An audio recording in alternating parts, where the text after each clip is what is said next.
진화론은 현대에 이르러 종의 고정을 거부하며 공통조상으로부터 개통 발생하였으며 형질의 변화가 수반된다는 정도를 인정합니다. 또 진화의 운동 원리로서 자연선택의 가설을 수용합니다.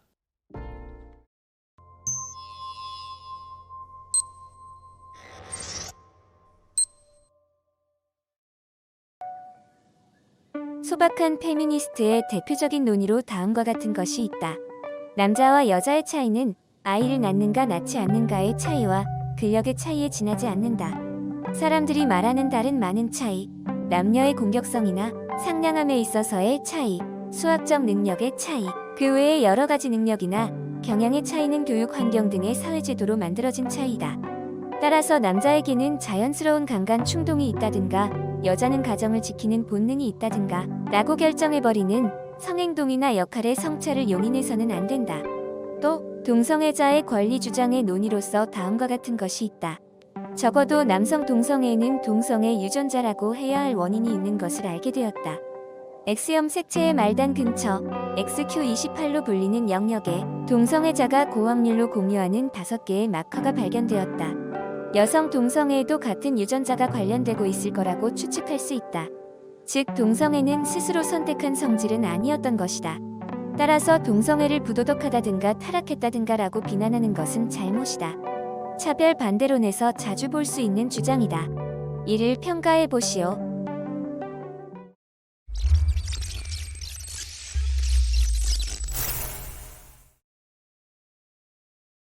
어떤 행동의 선악은 그것이 유전적일까 자연적일까에 의해 좌우될 수 있습니다. 만약 유전적이면 그 행동을 비난해서는 안 됩니다. 자연스러운 자연도태의 산물인 성질이 그대로 정치적 도덕적으로 바람직한 성질이라고 상정할 필요는 없습니다.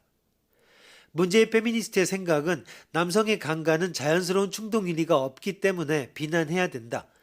동성애 차별 반대로는 동성애는 유전적이므로 비난해서는 안 된다라고 하는 함축을 가집니다. 이 입장은 매우 곤란합니다. 첫째, 실천면에서 곤란합니다. 비난의 근거를 자연스러운가 아닌가에서 구하면 자연스럽지 않은 자연스러운 충동을 비난할 수단이 없어집니다. 예를 들어 생리학이나 유전학적 연구에 의해 남성의 강간 충동은 남성 고유의 유전자에 의해 담당하고 있다는 것이 확실히 되었다고 합시다. 그러면 강간은 자연스러운 충동이므로 비난할 수 없다라고 하게 될 수도 있는 것입니다. 또 남녀의 소질의 차이가 진짜라는 것을 알게 되면 남녀 차별은 용서된다라고도 할 수 있습니다.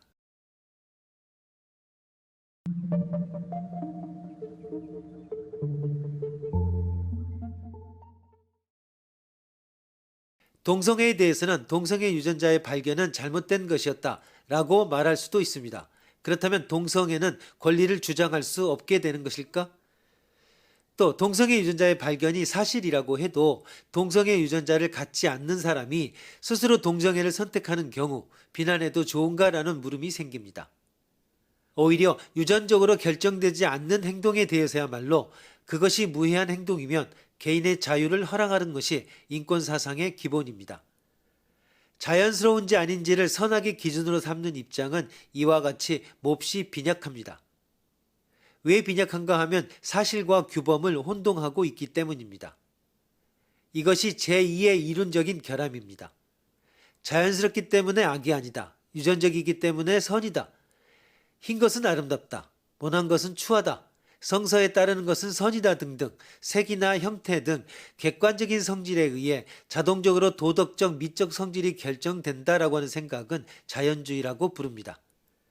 자연주의는 오류라고 하는 것이 정설입니다. 무엇을 가지고 선이라고 하는지 미라고 하는지 등의 가치 판단은 사실의 판단과는 레벨이 다릅니다. 사실과 가치의 양 레벨을 혼동에 동일시하면 가치는 좁은 정의 안에 속박하게 되어 자의적인 나치형 윤리가 횡행할 수도 있을 것입니다.